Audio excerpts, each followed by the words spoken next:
ஒரு இன்னொரு கட்சி புதுசாக முளைச்சிருக்குது. ஏப்பா தம்பிகளை உங்களையெல்லாம் படிக்க வச்சது நாங்க, ஆல் பாஸ் போட்டது நானு,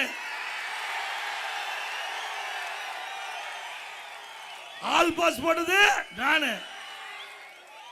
ஒரு வருஷம் வீணா போயிட்டு மன குழப்பத்தில் இருந்தீங்க.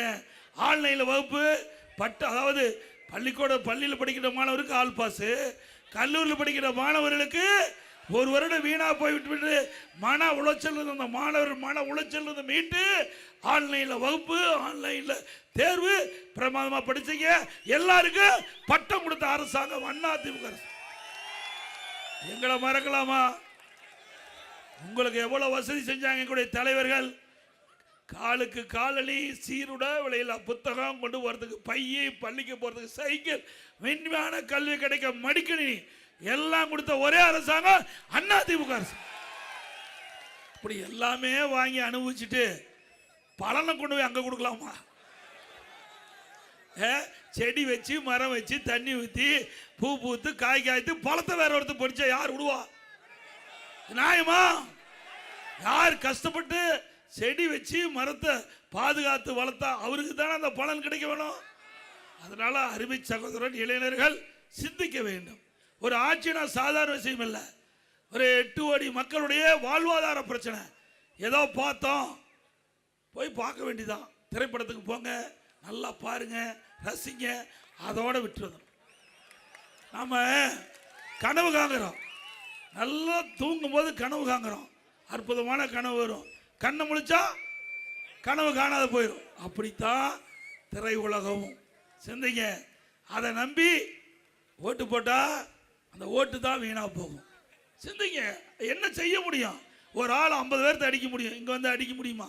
உங்க ஒரு ஆள் விட்டா ஒரே அடி அடிச்சு துப்பாக்கியில் சுடுவாரு, குட்டை பாயாது. ஆனா இவருக்கு சுடுறது குட்டெல்லாம் எல்லாத்துக்கும் பாய். அதையெல்லாம் நம்பாதீங்க அருமை சகோதரர்களே. நீங்களாம் படிச்சுவீங்க, அறிவு திறமை உள்ளவர்கள், இந்த நாட்டை ஆளக்கூடிய சிங்க குட்டிய.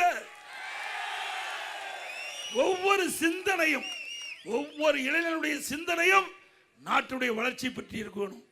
சாதாரணமாக எடுத்துக்காதீங்க. உங்களுடைய எதிர்காலம், நாங்களாம் வாழ்ந்து முடிந்தவங்க, வாழ போறவங்க நீங்க இளைஞர்கள் தான் இந்த நாட்டை காக்கக்கூடிய பாதுகாவலர். ஒவ்வொரு இளைஞனும் சிந்திக்க வேண்டிய நேரம். ஒவ்வொரு ஓட்டும் முக்கியங்க, ஒவ்வொரு ஓட்டும் முக்கியம். நீங்க போடுற ஓட்டு நாட்டுடைய வளர்ச்சியா இருக்கணும். தமிழகம் ஏற்றம் பெறதாக இருக்கணும். தமிழகம் வளம் செழிக்கின்ற, வளம் கொளிக்கின்ற நாடாக மாற வேண்டும்.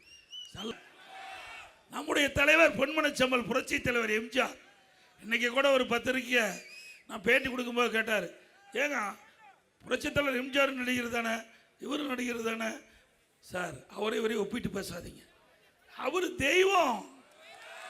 எம்ஜிஆர் தன் நடிக்கின்ற பொழுதே தன்னுடைய பணத்தை மக்களுக்காக செலவழித்த தலைவர்.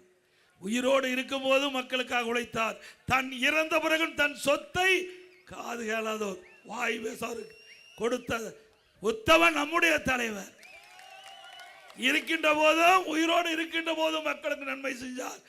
உயிர் நீத்த பிறகும் நன்மை செய்த ஒரே தலைவன் பொன்மனச்செம்மல் புரட்சி தலைவர் எம்ஜிஆர். அப்படி அங்க இருக்கிறாங்க.